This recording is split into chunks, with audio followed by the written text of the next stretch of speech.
Good day, everyone. Welcome to Books with Al-Gazali. My name is Abdulhamid Al-Gazali. Today we will be doing something different, which is to review a very important work on the history of Kanem-Borno Empire, basically to commemorate the 8th anniversary of the passing of late Professor Muhammad Nur Alkali, one of the finest historians of this part of the world, and whose work has continued to serve as a primer for the study of the history of the Central Sudan and one which comes from the indigenous mind against what has been the case as far as the history of pre-colonial Africa is concerned. Professor Nur Alkali passed away August 1, 2014. Today marks exactly 8 years of his still very sad passing. So we'll be looking at this work. Personally, I have interacted with this work at many levels. First, as a student of history who has interest in the Central Sudan, the Lake Chad region, and what have you. Secondly, I have interacted with the work in the course of its publication during when it was being prepared for publication between 2010 and 2013. So I have studied the work. I have taken part in some of the editing processes. So I have interacted with the work at various levels. The reason I thought reviewing the work is quite important today is basically because of a lot of inquiries I receive. I have the habit of sending the book to people who I think will find it interesting, and each time I send the book, because some of these people are not trained historians, they find it very difficult to understand. And I had always I take time to explain a few things about the work just to help them. So today I think we'll do it at this level, such that each time I receive any query, I will only send the link to catch up. So we'll be looking at this with Lukman. Lukman, unfortunately, Professor Mukhtar will not be able to join us because of a last-minute change in his schedule. But then we'll try to make up for him. So to start with, the work is Kanem-Borno under the Sayfawa, the story of origin, growth, and collapse of a dynasty, 891 AD to 1846. Now, the work, first of all, was completed in 1978 as a PhD dissertation.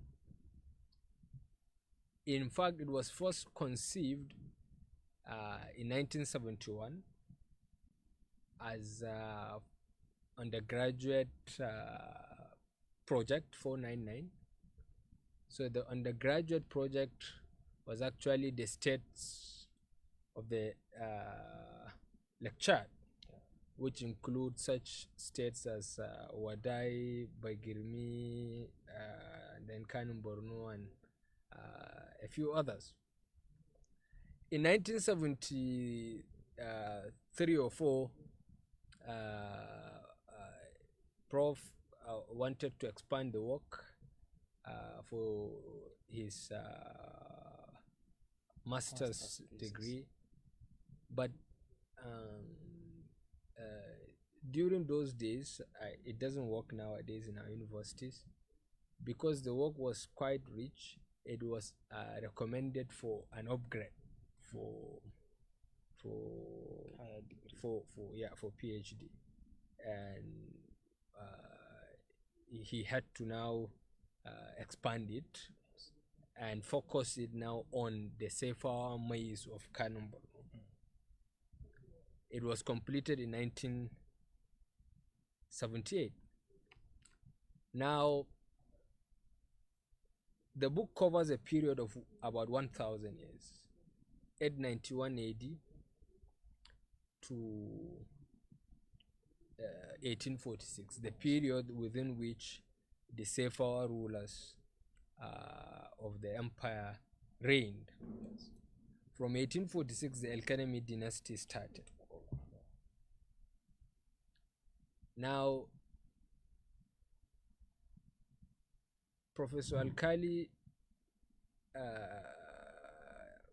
tried to dissect the polity under the Sayfawa maize.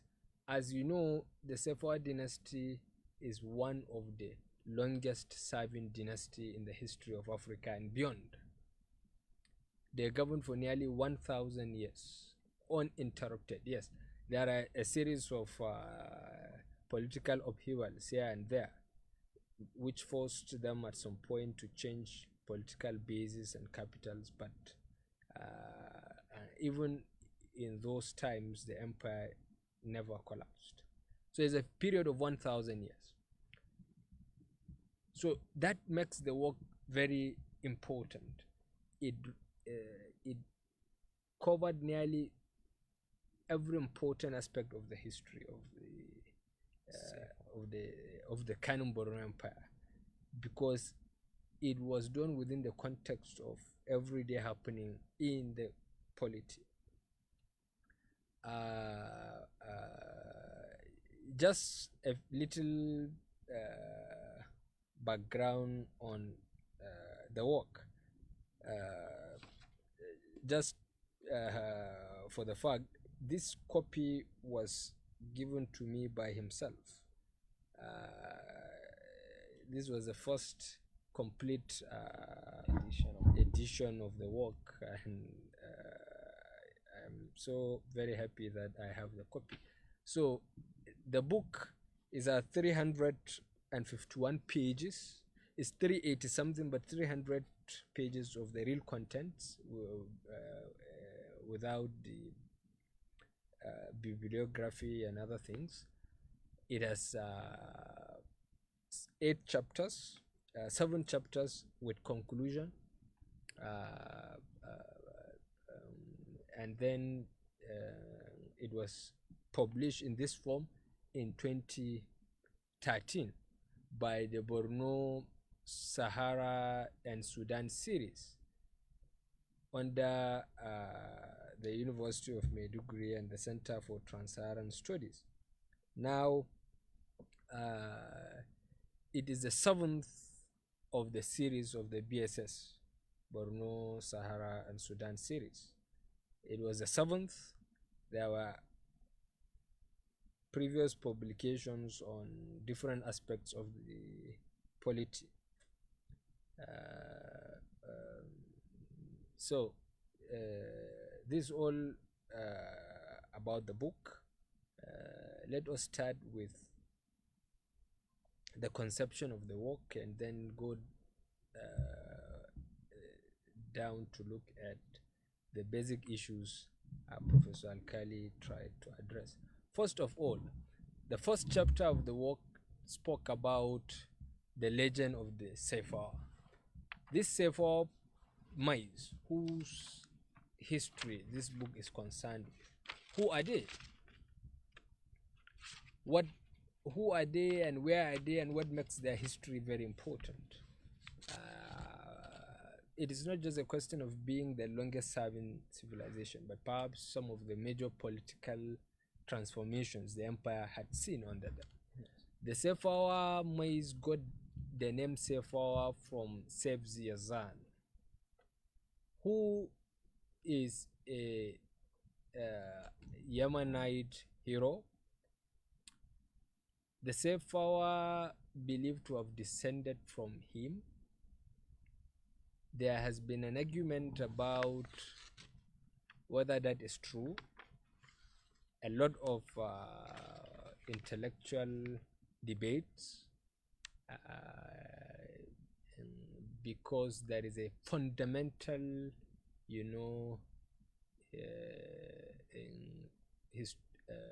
theory about the origin of civilizations in Africa, which goes to say that Africans do not have the mental capacity to establish some of the sophisticated political systems found in Africa in the pre-colonial times.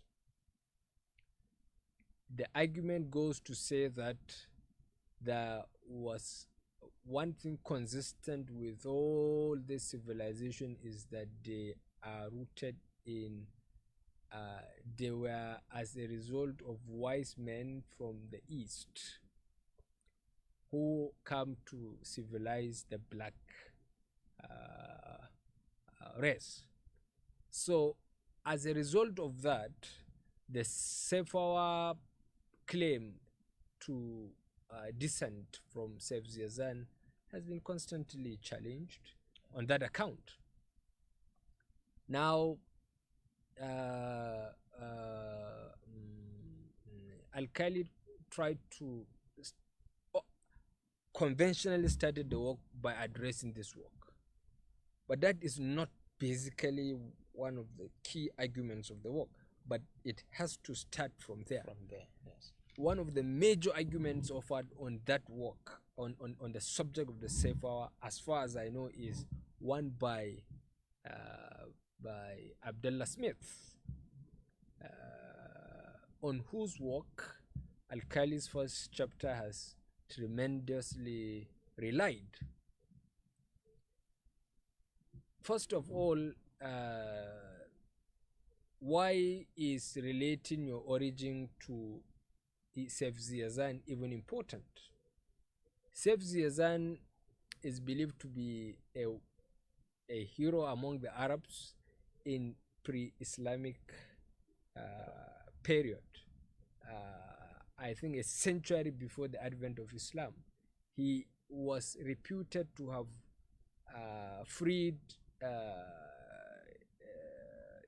Himyar from the Abyssinians. And it was even said that the father of Prophet Muhammad, peace be upon him, had even visited him to thank him for his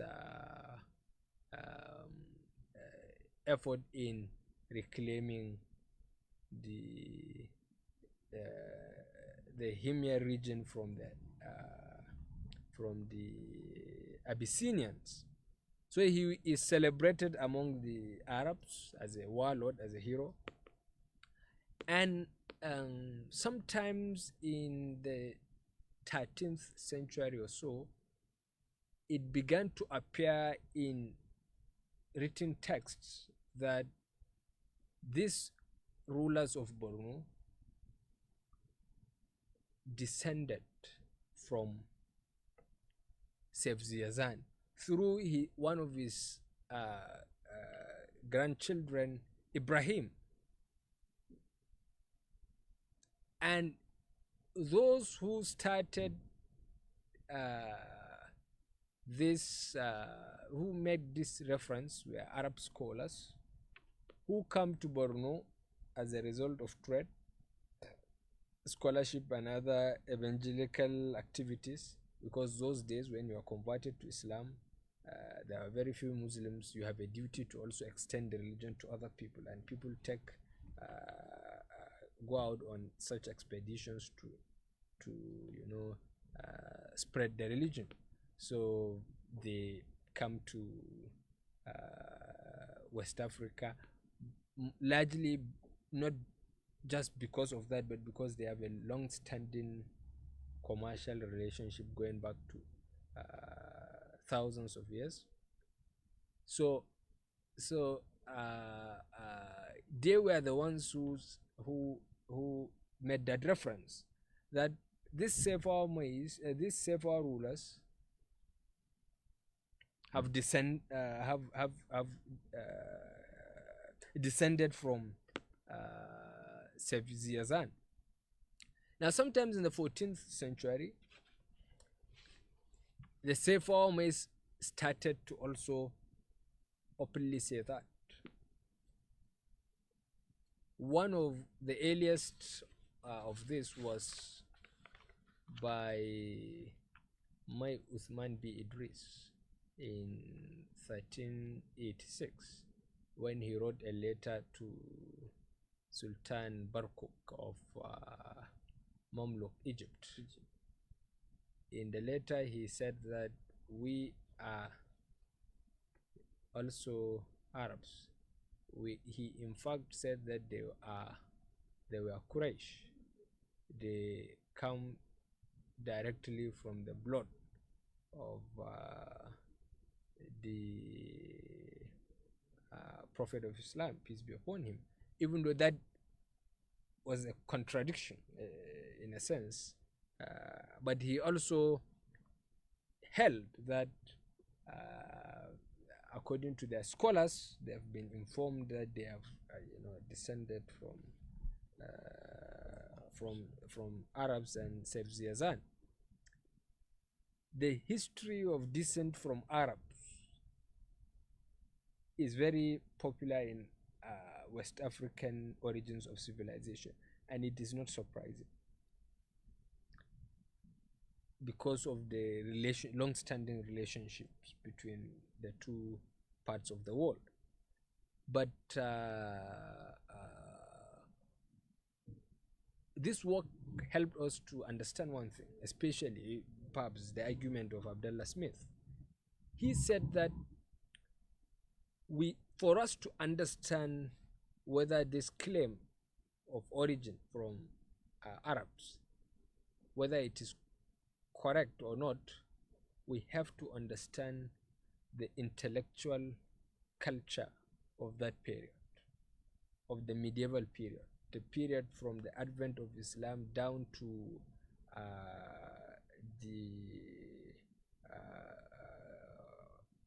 the beginning of the modern times. One of the most popular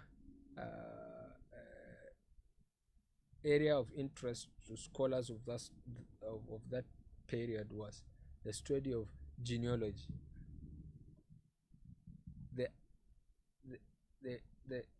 The history of that time was dominated largely by interest in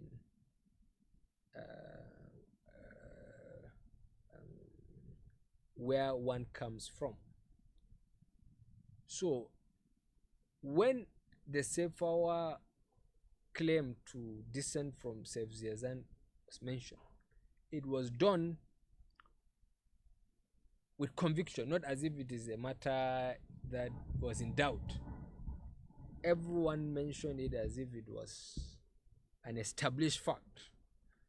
So it is not too difficult to trace history back to second, third, fourth generation of your ancestors, those days.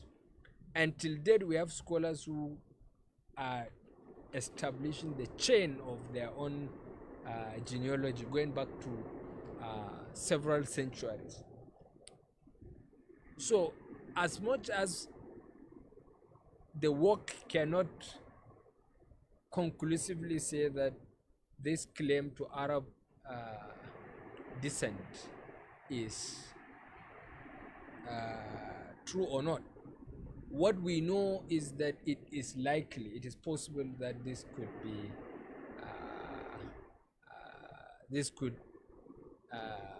be true. That is one of the first things the work tried to address. Beyond that, what the work seems to tell us is that see, even if this thing is even if they are Arabs, but they could not have done that without the local population which they have found at the time they migrated, whenever that time was. My own argument, my own thought is that this is not also surprising because Arab presence in Borno goes back to just few decades after the advent of Islam, and even well before. So that is one thing the work tried to explain, tried to establish whether it is true that the Sayfawa maize really descended from Sayfawa. That is the first chapter. Whether that legend is really true. It is really very important for historians because there is this debate over what theory really explains the origin of some people in pre-colonial Africa. That's basically the first chapter. Now, after that, the other most important thing the work tried to explain is the Islamization of the Sayfawa code. In a way, this helps us to understand the whole argument of the work, because it is not about whether these Sayfawa are Arabs or not. What is the political system they have built, which lasted for 1,000 years? Yes. How did they do it? That is what is key. So now the second chapter seeks to take us there, which is the Islamization of the Sayfawa code, the second part of the work. How did Islam come to Borno? Now, what we must know is that West Africa,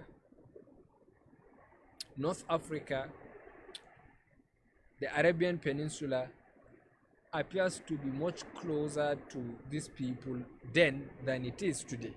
Yes.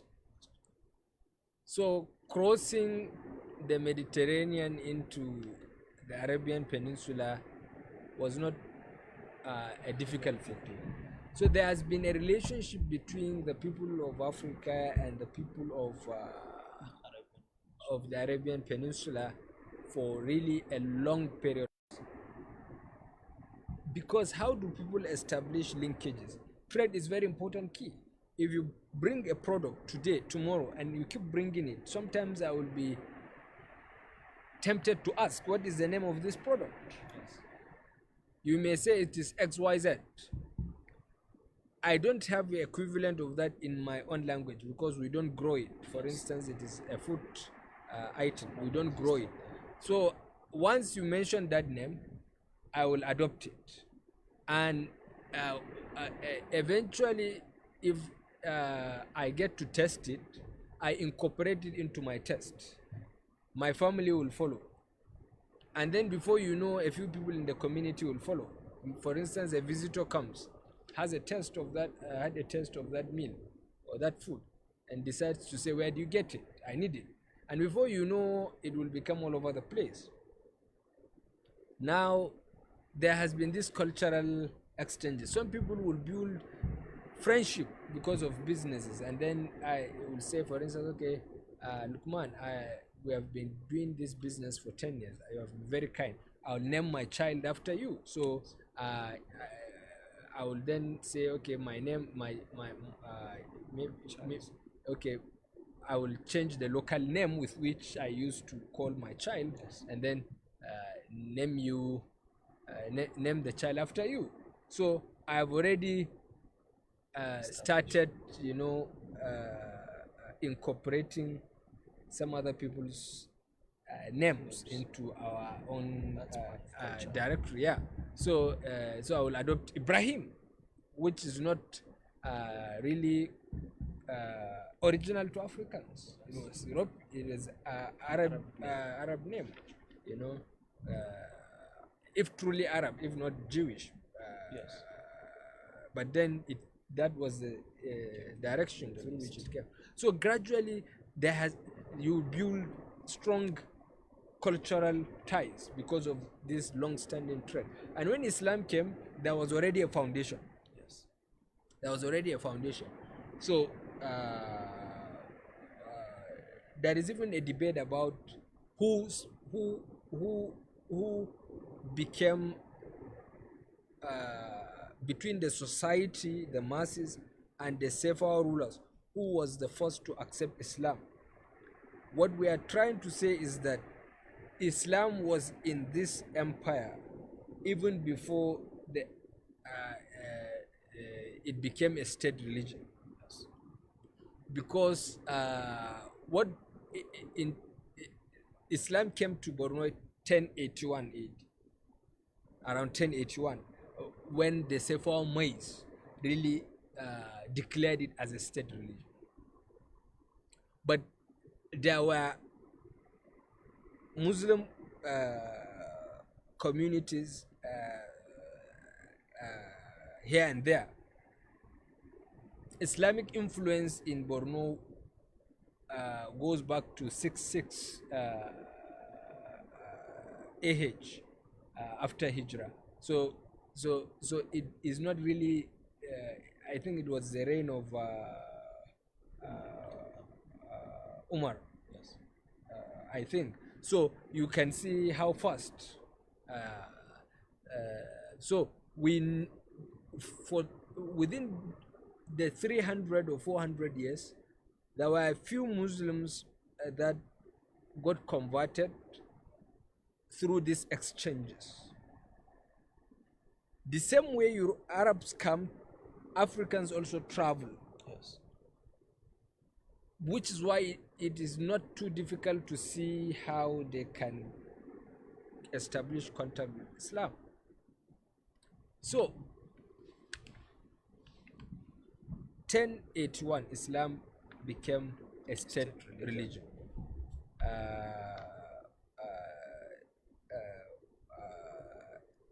A scholar, Sheikh Muhammad Mani, was attributed with converting Mayhume Jilmi to Islam in 1081 AD, and he also was advised to declare it a state religion. Now, the argument is that if there were no Muslims already, it would have been drastic for such a decision to have been taken, and it would have been largely resisted. So that it really went down well. It is an indication that there were Muslims in the community. Let me clarify one thing. There is this confusion that because the Sayfawa is descended from Sayfawa, whether true or not, it is thought that this claim is being made to establish the Muslimness of the court of the royal court. No. In fact, Sayfawa lived before the advent of Islam. That is the fact. He lived before the advent of the Islam, so of the religion. So and then there are like 2-3 generations of after him before we started hearing of the Sayfawa. We started hearing about them in the 10th, 11th century. Now the point is, in between these centuries, chances are that they still held on to their pre-Islamic beliefs. God knows that. But I am saying this because when we say the code was converted in around 1081 AD, it brings about a confusion. If these people truly are descendants of Sayfawa, of Arabs, Yes. Where then does the subject of their Islamization come? Okay, to clarify that, we should know that even Arabs themselves only became Muslims after the advent of so Sayfawa lived in the pre-Islamic period. That is to put this whole thing in context. So in 1081 AD, the Sayfawa code became Islamic. That means that there will be a major political revolution. Yes. And the whole political system of Borno, political system was not even a recent development. It was in fact at its decline, because he said the ruler was believed to be a divine ruler. He has right over life and death and so on. So in humanities, in our cult, when a ruler is described as such, it means that it indicates a decline in power. He has to now resort to some mystery that he can sanction your death, and then you will die, and so on. And even for that fear, people will submit to him, not because he is deserving, of that submission. So that is an indication of an authority in decline, Yes. not at its peak. So even before the advent of Islam, there is this central political organization. Now, with the advent of Islam, this political system will give way. Fundamental changes will have to take place. In fact, the ruler is believed to never eat in public, that the public did not see the ruler as he eats, so they believe the ruler doesn't eat. Yes. Some of the pre-Islamic practices. He has right over life and death, and so on, all these things. But these things will change with the advent of Islam, obviously. So that transition from a pre-Islamic traditional political system to an organized Islamic political system is very important, and it is one of the reasons why the Sayfawa subject continues to be very difficult to scholars, many of whom do not understand that Islam is not just a religion or culture, but a political system as well. It is probably one of the only religions that is both spiritual and then political at the same time. So that transition was important in the history of Borno. Now, the Sayfawa rulers did not only convert the state to an Islamic state, did not only turn the laws to Sharia, they in fact assumed new role, the leadership of the Muslim community, which also included extending the religion further to their neighbors. Now they embrace jihad And in that jihad, you can easily understand how it was, how they easily expanded in territory, in population, in resources, and other things. I keep emphasizing that those days is unlike today. You are born into the religion. There are a lot of people, so people who grew up to realize into the who were born into religion don't see the need to convert others. But those days, while you are converted into a new religion, you immediately assume the duty of converting the next person. Yes. So the Sayfawa said that okay, they now had the duty to extend this jihad to their neighbors. This gave them a new identity as religious leaders who have the duty of converting other people into the religion of Islam. In the course of that, there were much more responsibilities. The more people you conquer, the more people you convert, the more you have the need to what? To educate them. Yes. To build mosques for them, to employ scholars, to send them on scholarship, to build mosques, to make sure that the society reflects the new identity, the new religion. So now this need to provide these things also shaped the political system. A new set of influential people emerged. The scholars, because the scholars will be the ones to interpret the Quran, the religious texts, such that the political class will be able to know even how to govern the people. So the religious class, the scholars, became really very influential in the society. They became powerful. They were appointed both as judges, advisors to the maize, and then a lot of other things. So that change created new political structures. The Imam Idaini. These are the points at which all the present political systems the structure we are seeing, the May, the Waziri, and so on. This was the root of all these things. So that work went on to say that the Islamization of the Sayfawa court was among the most important reasons for the rapid expansion of the Sayfawa.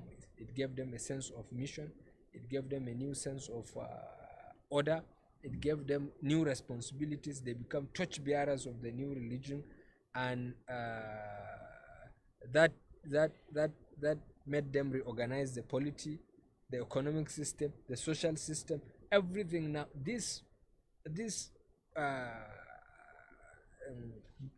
the work helped us to understand all this reorganization, the new political structures, the new social order, the economic system with zakat, the sadaqah, the jizya, and other things which were previously not there, and so on.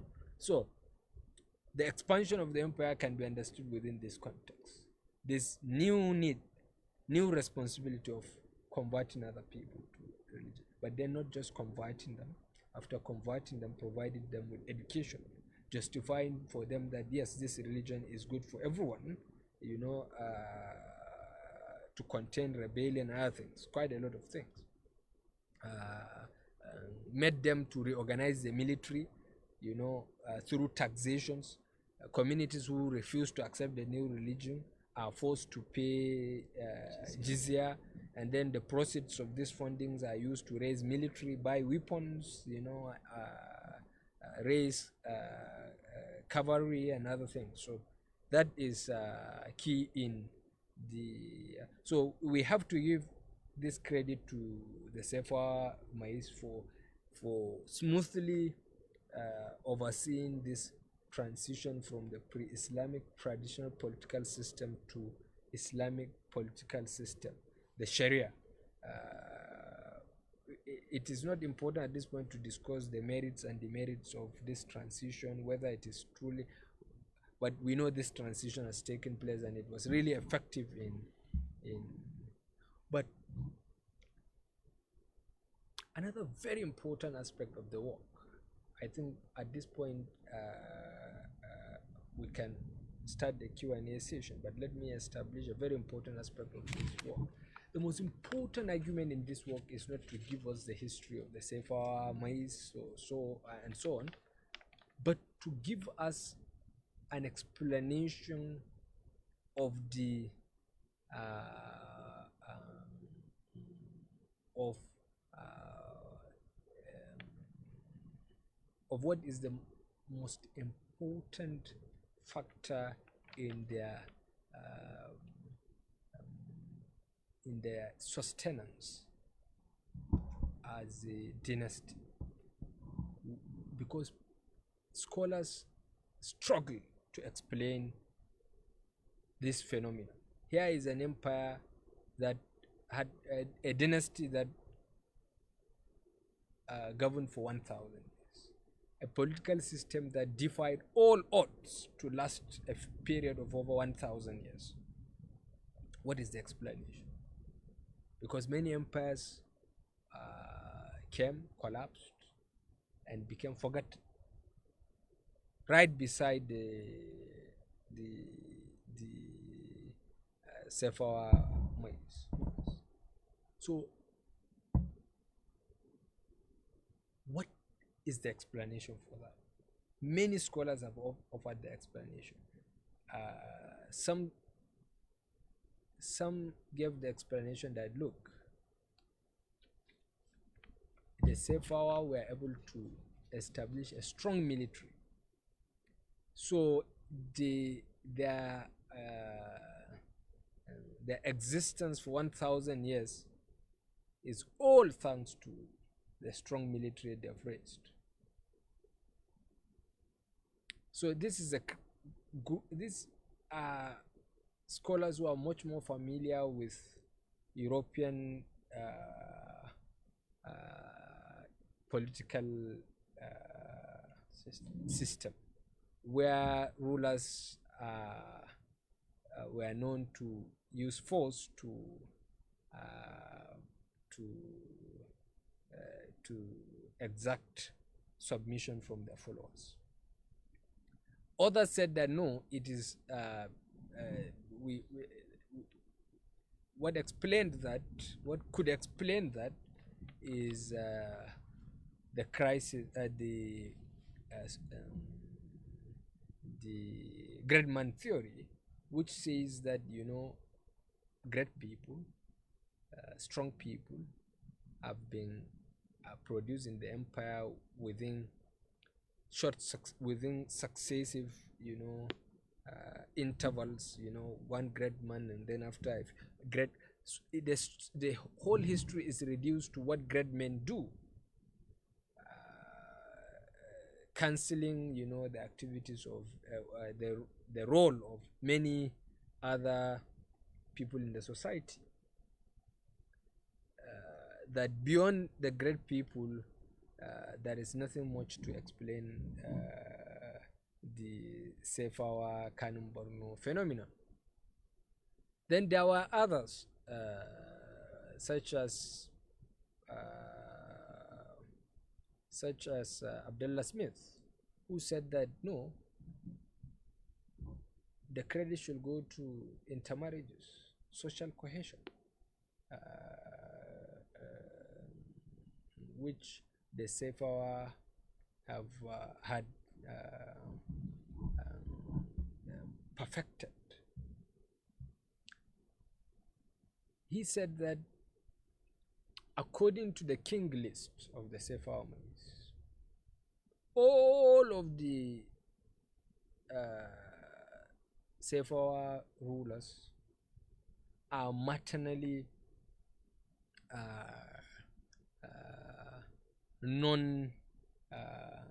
Kanuris, that they are all maternally not uh,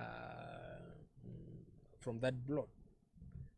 And he said that was a deliberate policy of the state. It was one of the conditions that will qualify you to become a Mai, because consistently, in fact, the the the the the, the king list is written in such a way that the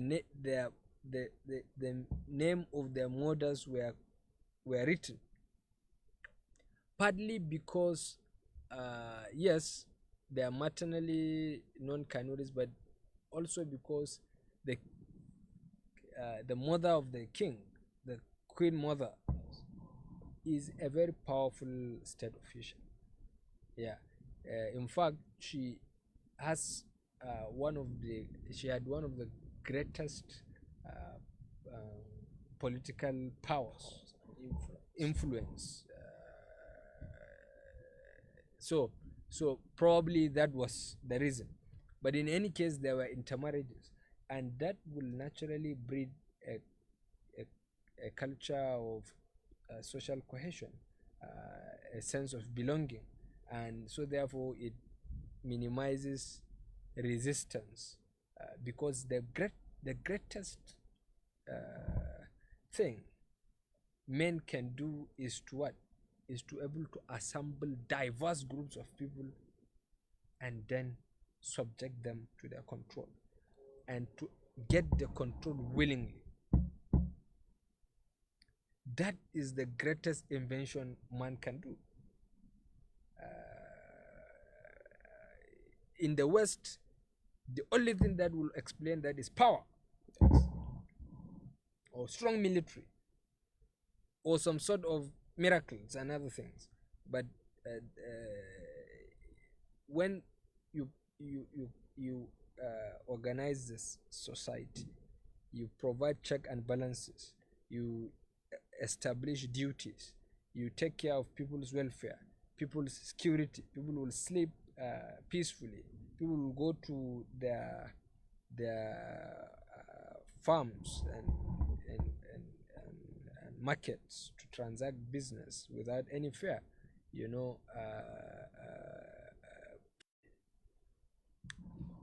now the theories are a lot. A very profound theory which I am largely inclined to is one given by Professor Kari Tijani, who many do not know are cousins with late Professor Nur Alkali, and their works complement each other. Largely, his own explanation is that, see, you cannot explain the Sayfawa or Kanem-Borno phenomenon within the context of any particular theory. This is a system. A society is a system. You cannot understand it in isolation. You cannot parcel it. You have to understand it as a system. You can't say only great people exist. Great people, yes, exist, but then they are great because there are average people in the society. There are a lot of dynamics. There are a lot beyond just great people. So he said, for us to understand the Sayfawa phenomenon, we have to bring in all sort of variables and understand them and try to establish how they work as a system. So what is the inspiration of the people? What are their hopes and aspirations? What is the model of everyday administration? What is the social order? Everything, including flags, symbols that inspire people to want to live. All these things. The only problem with the system's approach to a Sayfawa, to the Kanem-Borno society, is that the system approach seeks to say that, you know, societies are not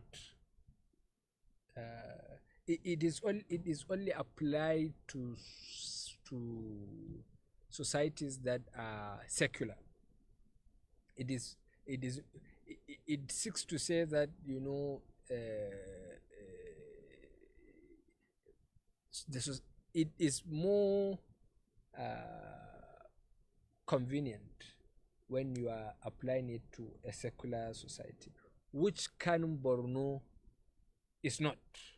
Yes. And so it is also not very much consistent with now Professor Nur Alkali's major argument, major contribution to this work is that, look, beyond all this explanation, all these theories, one thing we are missing is what? Is the economic factors. The economic factors. He attributed the successes of the Sayfawa maize, the 1,000 years of the to their ability to exploit the available natural resources, tap them, you know, harness them, and redistribute it accordingly to the society through means consistent with established political system which was provided for by the religion of Islam. Yes. And his arguments are simple. By the 14th century, when the first Kanuri Empire collapsed, because from 891 AD to 1386, the empire was sited in Kanem, present west of Lake Chad, present day Republic of Chad. But by 1386, the empire collapsed. The rulers were pushed out. They had to cross the Lake Chad into present day Borno. So he said, by the period this was happening, there was population explosion, because naturally the empire had already expanded. There were a lot of people, and then where there is order, there is security, people will troop there. So there was population explosion. So over an increasingly dwindling resources, there were increasing competition over these resources. He said that intensified other social and political crises. He seemed to say that they influenced almost every political crisis that that followed, because when people are hungry, frustrated, and competing for everything they get, people become aggressive, people become ruthless, and so on. He said that explained what led to the collapse of the first Kanuri Empire. And he said when they crossed to the Lake Chad, when they crossed Lake Chad, the sighting of the new political, because 1386 they left Kanem, their capital in Jimmy, they left it, they migrated, crossed the Lake Chad into Borno, and then they were now, for 100 years, they are looking for a new political base. In 1470, during the reign of my Al-Gazali, they founded a new political base in Kazargamu. Now, he said that the siting of the capital in Kazargamu was strategic. Yes, one, it was quite far away from Chad, where the disturbances of the Bulala and other people will not be really felt by the royal court. And then at that time there was still major competition around places like Marte, which was more fertile.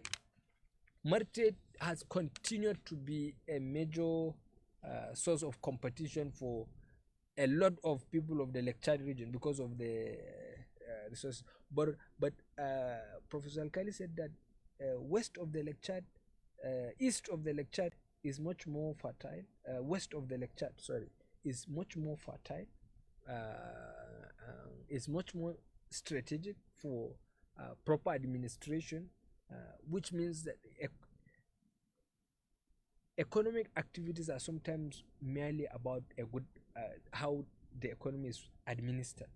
So if you are positioned in a place where there are a lot of disturbances that affects everyday administration, economic activities will not be properly carried out. So he said that west of the Lake Chad was much more economically buoyant, and that was why it did not take long for the empire to what to rise again after they were literally completely collapsed. They lived as a mobile empire for 100 years before they founded Gazargamu. So he said it took them less than 100 years to become powerful again.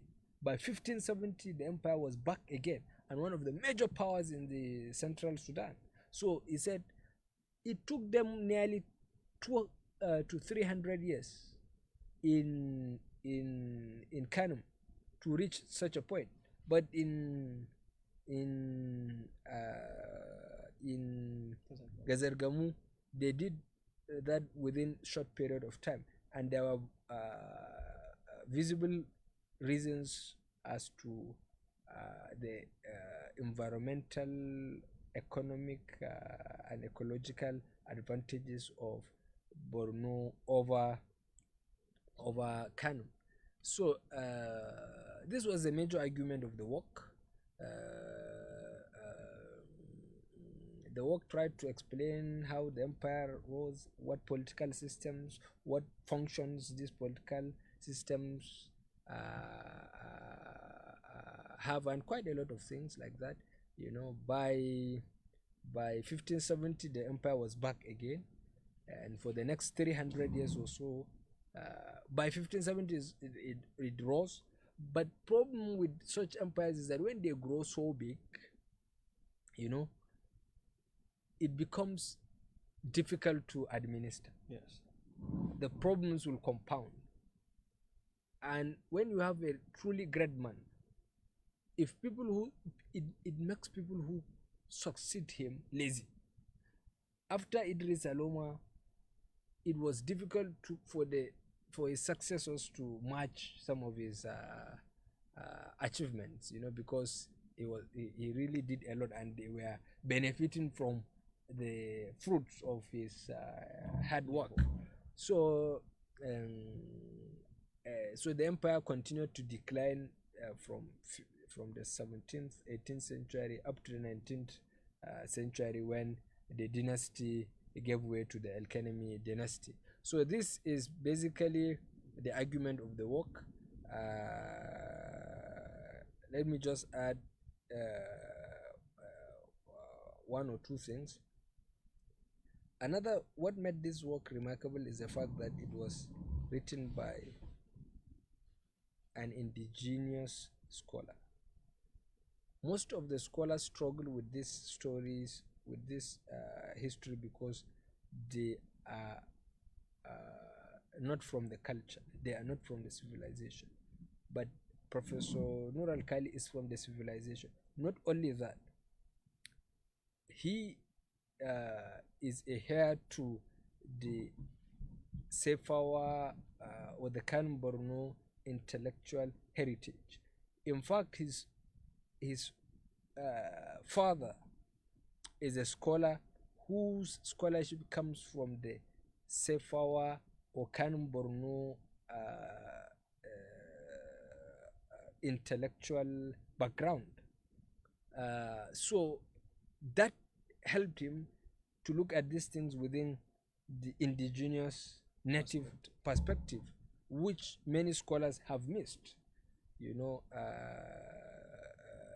The interpretation of the sources comes from within, and then that is what really made this work remarkable. And then the sourcing of the work is very important.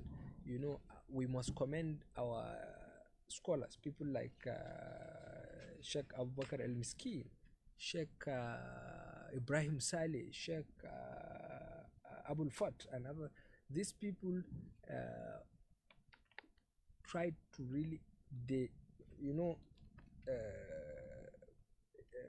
have an established way of inheriting the intellectual heritage of their own scholars, from which you get, because what both Alkali and Kyari Tijani did is to take the sources, the material, reconfirm it from what local sources, because many of the families, you can take a family that can trace their origin to the period of the Sayfawa. So some of the things you will hear, they can reconfirm it for you. Now take for instance the history of the Shu'arab. I don't think there is anyone who has worked on that field as much as Sheikh Ibrahim Saleh. So now this local reconfirmation of the sources is what changed the way in which this subject is understood. So I think it is the first PhD by an indigenous member of the Kanuri cultural group.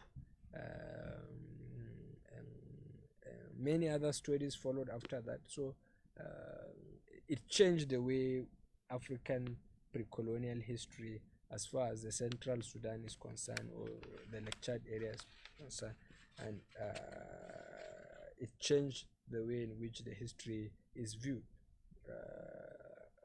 I think the people who really influenced him are people like one of his supervisors, Professor Muhammad Al-Hajj, a Sudanese professor. He really shaped, because he's one of the people he will keep mentioning each time. So that's just a very brief, really, summary of the work. There are a lot of things, 7 chapters we just had to. So let's take few Q&A. When you are left alone, you'd speak the whole day and night. Yeah, because I worked really on the work. Exactly. So as we know that we are reviewing this work, and the work is an academic work. Yes. And lay professor has been in the academia for many years. Yeah, nearly 4 decades. Yes, exactly. So I think it would be in order for you to tell us his formative years in the academia. Okay, thank you very much. He first became a graduate assistant, an assistant lecturer, because those days I don't think they have graduate assistant. An assistant lecturer in 1972 in Abdullah Bayero College, which is now BUK. And a year later he started his master's. By 78 he was done. He became a senior lecturer. In 81 he transferred his services from BUK to UNIMED on the invitation of Professor Jibril Aminu, former Vice Chancellor of the university, former Minister and Senator of the Federal Republic. October 1, 1981, he assumed duty as a senior lecturer, University of Maiduguri, and he started as the pioneer director for GST, General Studies, because he led the struggle to bring general studies to Nigerian universities. In fact, it is one of the reasons, most probably, why he was invited to oversee incorporation of that into the curriculum of UNIMED. So by 84,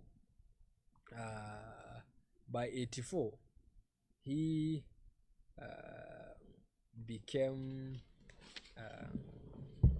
84 or 85, he became deputy vice chancellor. And when Modibo College in Adamawa was merged with UNIMED, he was sent there to oversee the college as deputy vice chancellor administration. That's 85. 86, he became the vice chancellor. So essentially, Professor Nur Alkali was more his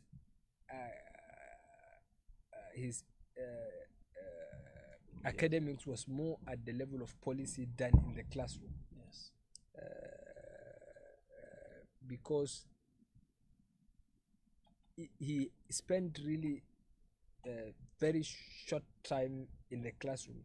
Even as a vice chancellor, he still goes to the classroom, but he had many things taking him away from the classroom. So 86 he became the vice chancellor,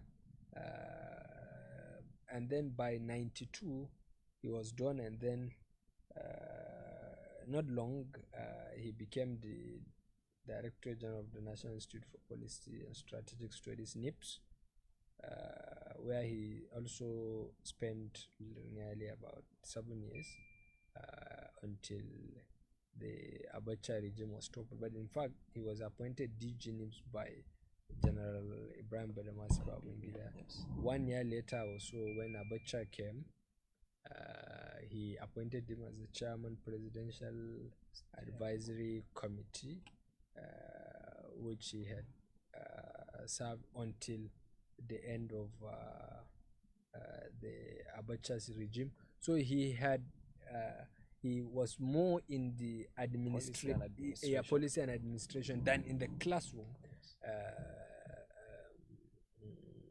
Almost all his academic life was spent concurrently as an administrator. In fact, he became the vice chancellor when he was 39. I think I read somewhere that he was the vice chancellor of the University of Maiduguri for 2 tenures. Yeah, for 2 tenures. Yeah. He went the first time and then the second time.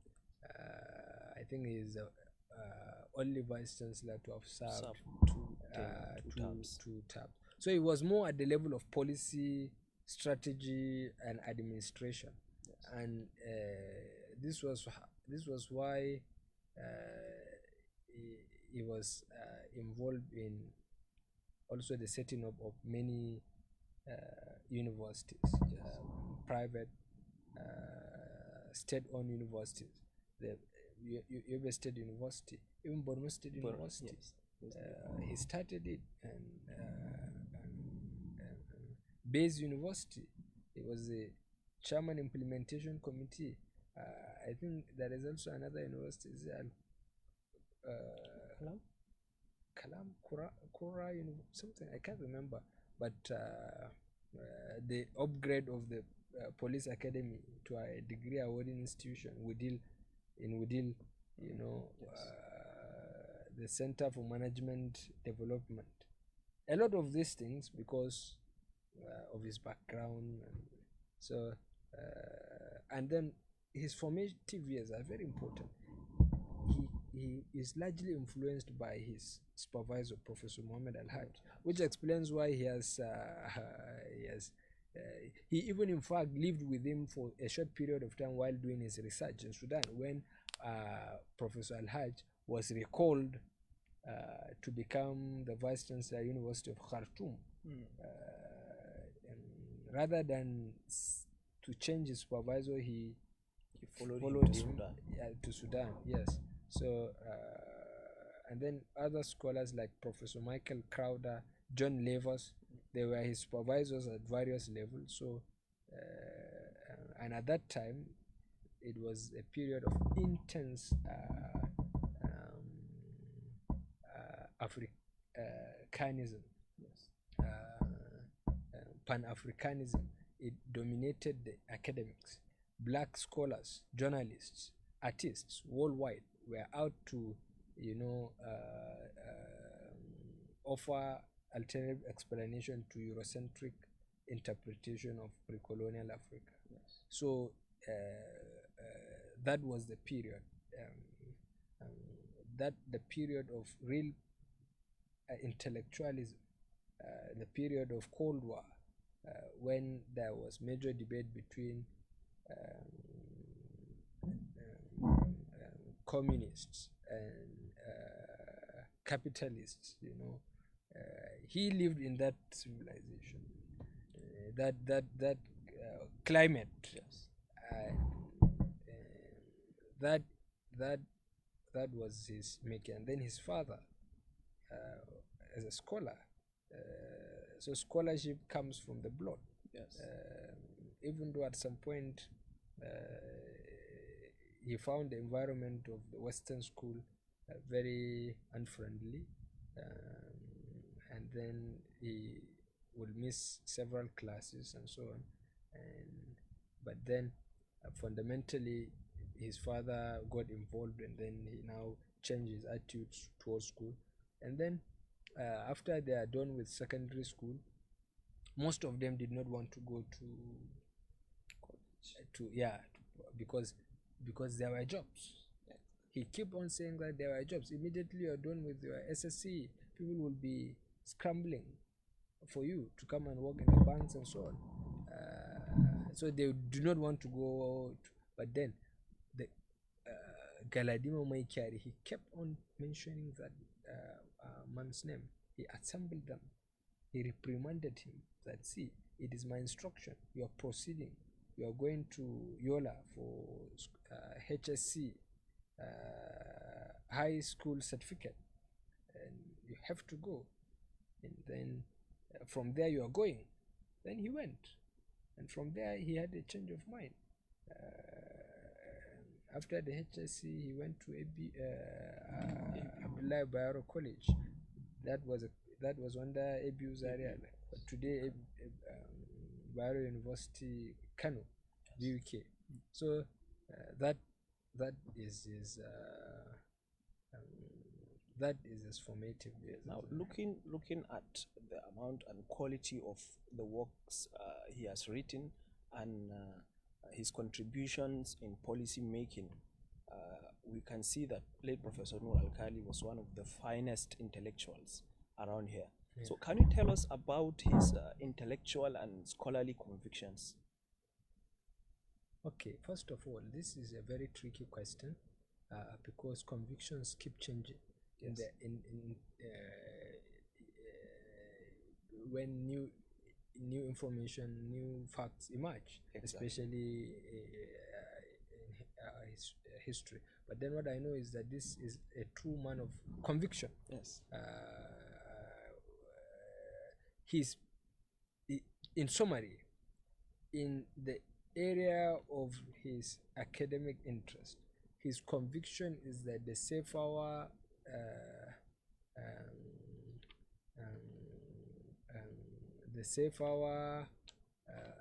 and the Kanem-Borno history can only be understood within the context of the economy, their successes in the area of the economy. And then he so much believes in Nigeria, and his entire time on this earth is spent on providing intellectual interventions to the Nigerian state. So he believes in democracy, unlike his cousin Professor Kari Tijani, who is a Marxist. He truly believes that society cannot be equal. He believes that there will be people who have riches, people who don't. So in that sense, he's not Marxist. He's moderate, unlike his Professor Kari, who is really who is really hardcore Marxist. a Marxist radical, you know, but he, in spite of that, kept very close relationship with them. Professor Kari, Professor Dr. Bala Usman, and all these Marxists, they are very close. In fact, they co-edited the work, the studies in the history of pre-colonial Borno, along with Professor Dr. Yusuf Bala Usman. So he's moderate. These were his convictions, really. Yeah. Okay, now as you have said, looking at the work we are talking about now, his published PhD work. Yeah. For a layman who has no background in history, when he tries to read this book, Yes. there will be a lot of difficulties that person will encounter. And taking myself as an example, when I first read this book from you, Yes. I couldn't understand anything. It's just like I'm reading rocket science. Yes. It was when you explained everything to me in layman terms, Yes. and I read the book for the second time, then I completely or to a large extent understood the book. How can you help us understand this book better?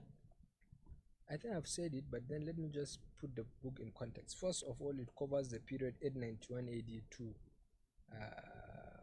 1846 as a time frame, Yes. as the scope. It studies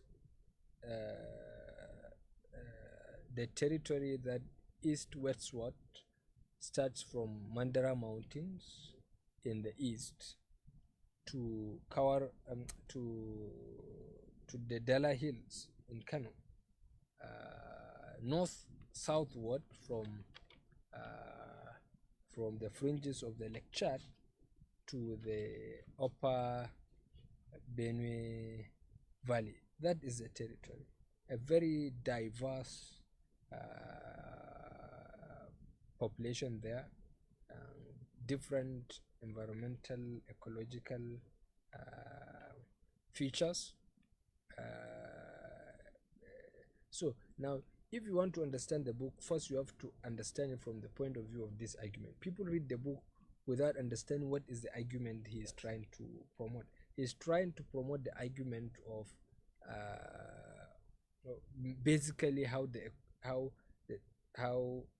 economic factors played vital role in the successes of the Sayfawa, and much more so how they were able to, you know, organize the economic. Today we are looking for a president who will come and fix the economic system. He is telling us that this was how the successes of the Sayfawa people were not just in their mastery of the political system, but in organizing the society to harness the available resources, redistribute it accordingly, establish justice system. This is the argument of the work. So if you want to understand the work, first you have to in fact, if you want to understand the Kanem-Borno history, first you start from 891 AD to 1346 to 1386. That's from the first mention of the empire to its first collapse when they were in Kano. Then from 1386 to 1470, that's the period they have been wandering, the period that led up to the transfer of the political capital from Kanem to Borno. That is 1470, from 1386 to 1470. So from 1470 to 1804, the period when the Sokoto Jihad started. Now, that's also another period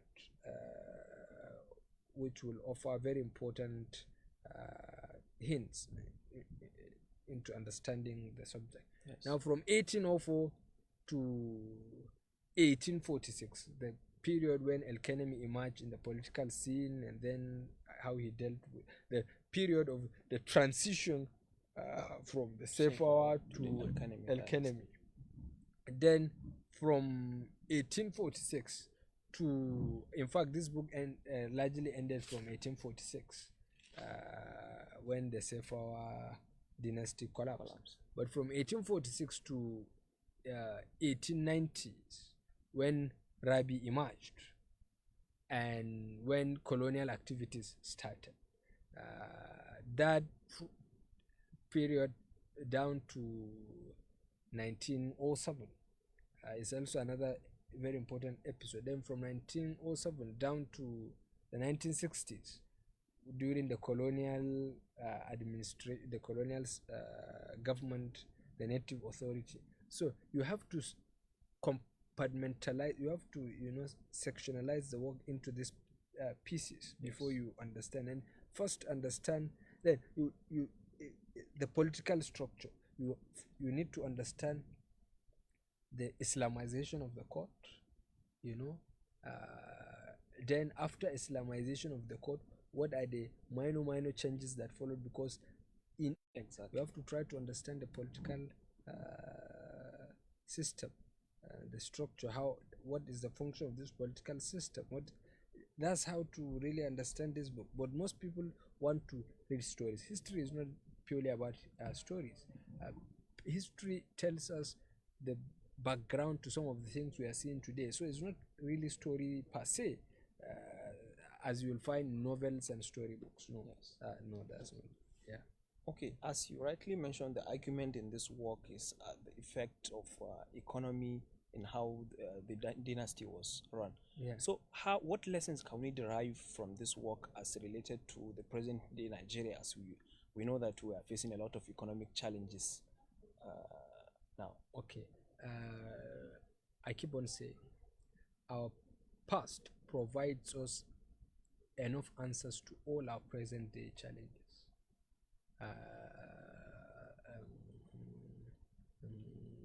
We have dealt with even much more complex political and economic situations. We built sophisticated political systems that dealt with various problems, even wars. Yes. So we should, the book is telling us that, you know, we should look within for solutions. We should understand that civilization is not anything new to us. Yes. We should treat what we see today as a continuity of our own history, and part of these things are that, you see, if we do not look at how we can harness our economic resources, then we will never get out of this crisis. And we must build an effective system of administration that is tilted towards tapping these resources. Because in the past, government had officials that collect tax from local communities. In fact, the system of tax administration in those days is much more effective than today. Yes. And there's incentives. People were willing much more to pay taxes because taxes are brought very close to them. They don't have to go to a big building of government building to start looking for what papers and so on. No, people know.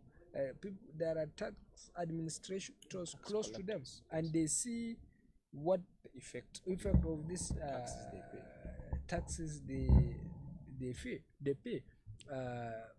Government provides security to all places of need, whether it is market, whether it is the farmlands. So people will go and carry out their economic activities, knowing too well that they were protected by the state, and the state does not condone with any attempt to destabilize the economic order. So prosperity is key. When people are hungry, people will become frustrated. Now that's what the Sayfawa experience is telling us. Try as much as possible to make sure that the economic system works. As far as this is the argument of this book, work on the economy,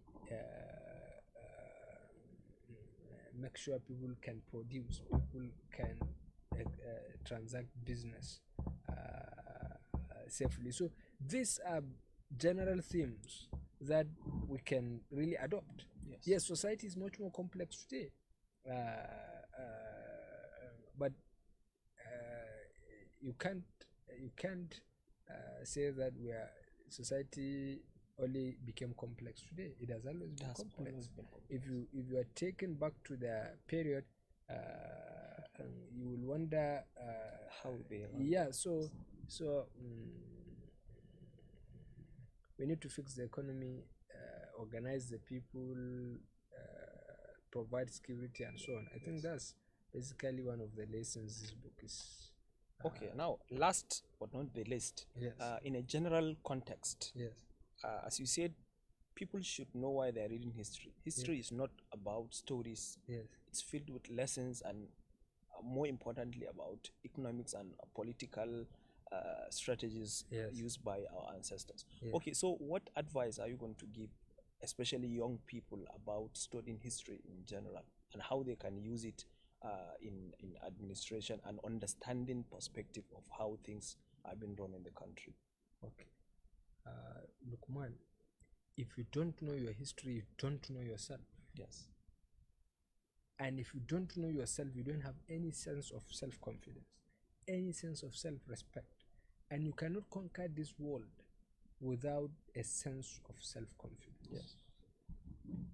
You have to be able to know what contributions your people have made to civilization, to history.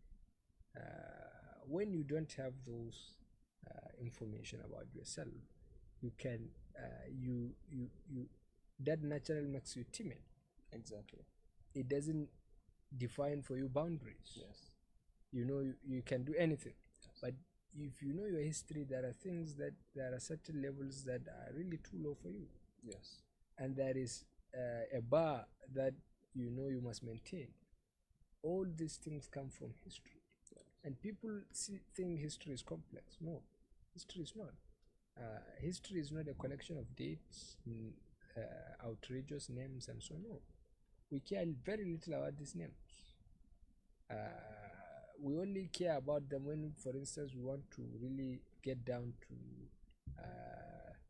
when that name is important for us in reconstructing a particular narrative.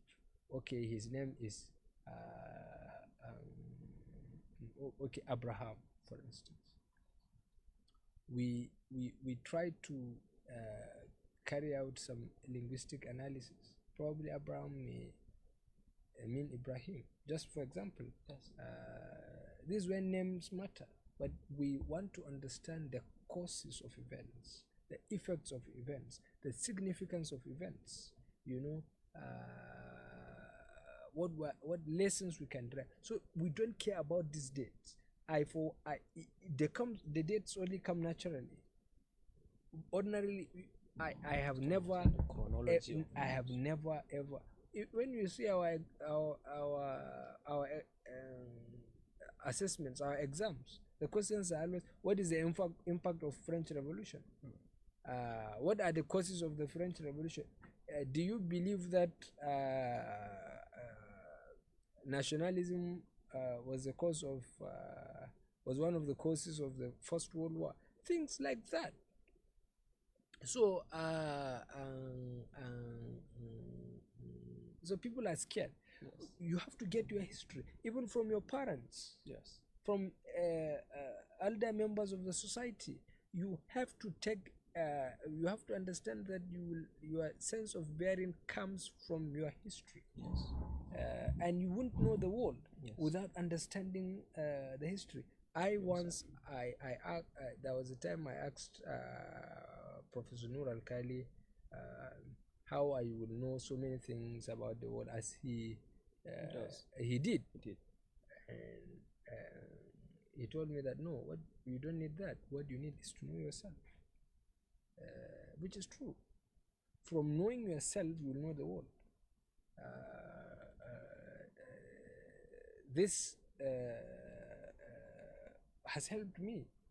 I tried to make comparative studies of my own civilization and those of other people. In fact, it became the shortcut for me to understand many things. From understanding yourself, you are going into a depth that is endless. Yes. You will not understand the world if you don't even understand yourself. You cannot define context for anything. You don't have context. You don't have perspective. You're just you're on a blind search. Yes. So if you know history, that's why if you see the arguments nowadays about things, it's completely ignorant. People don't know the histories, the background of so many things. Many of the political crises, the geopolitical confusion, the global economy and so on, they had their root in history. Yes. Histories that are not even very old, 100 years back, but people don't know. So it is not a matter of whether you are studying physics, chemistry, biology. You need to, if you read your history, it will entirely change your perspective about.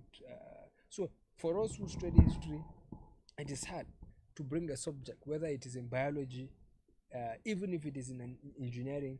We may not know the technical details, but Yes. largely we will know so many other things. Bring about Newton or some of the other scholars. We probably know them when we are studying the philosophy of history. Yes. We know the history of their own philosophy, some of the things like that. So one who knows his history is much more positioned to succeed in the scheme of the world today. So I think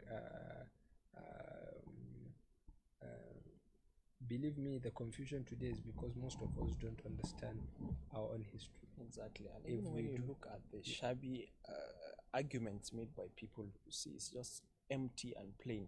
Very plain, very shallow, very shallow. That's why we are very frustrated about the state of Nigeria. Exactly. But people don't understand that some of the things we are seeing is part of nation building. Yes. Nations are built through this the hard way. You cannot skip it. People say you learn from other people. There are peculiarities. There are certain circumstances that are not the same. So if you have seen how some of the successful countries are built, They made sacrifices. they made sacrifice. They went through the American War of Independence, 1774 to 75. What was the cause? It was increase in food prices and so on. Up to 1774, America was the colony of the Great Britain. So 1860s, they had to fight another civil war because of social crisis that has to do with issues of cohesion and other things, political differences and so on. So most of these countries went through even much difficult experiences. You don't come out to say that Nigeria cannot go through the same and insist that Nigeria's own case must be different. You don't even know the case of other societies. Almost all of these countries had to go through. Look at some of the policies of the government. People are saying that it is a check to raise tariff taxes, import and so on. But none of these advanced countries developed without those tariffs. Yes. They protected their economies. They made sure that they were not subject to outside competition. These new liberal economic policies that are liberalizing almost every market, subjecting very weak infantile economies to competition with well-established industries, multinational corporations. All of them came from this protectionist economists, they give subsidies to their industries. Government, state-owned enterprises were propped up. Government funded many of these big corporations today. So, the history would help us to understand some, and will help to bring down the level of frustration in the country. Yes, I think. Yeah, exactly. Yeah. So I think we have taking too much time. Yeah. So thank you very much. Let us hope that we haven't added to your confusion, because these subjects are always like that. Each time I happen to talk about history, at the end of the program, I speak much more than I have spoken at the program, because a lot of questions are raised. So thank you very much. Unfortunately, Professor Mukhtar could not join us in the discussion, but perhaps, of course, he believes that we can deal with this subject, because I have interacted with this work very closely, probably much more than anyone else in perhaps recent times. So thank you for being part of this. We pray to God Almighty to continue to grant late Professor Nur Alkali eternal peace. May God admit him into his paradise, and may God forgive him for whatever shortcomings, and may all other people who have died also be granted eternal peace. May those of us who are still alive also be granted with long life, good health, faith, prosperity, and when our time is up, may God grant us ease, and may God take us at the time we are at our best. Thank you very much. We'll send out snippets from these discussions so that it will help to carry the conversation forward. Thank you so much.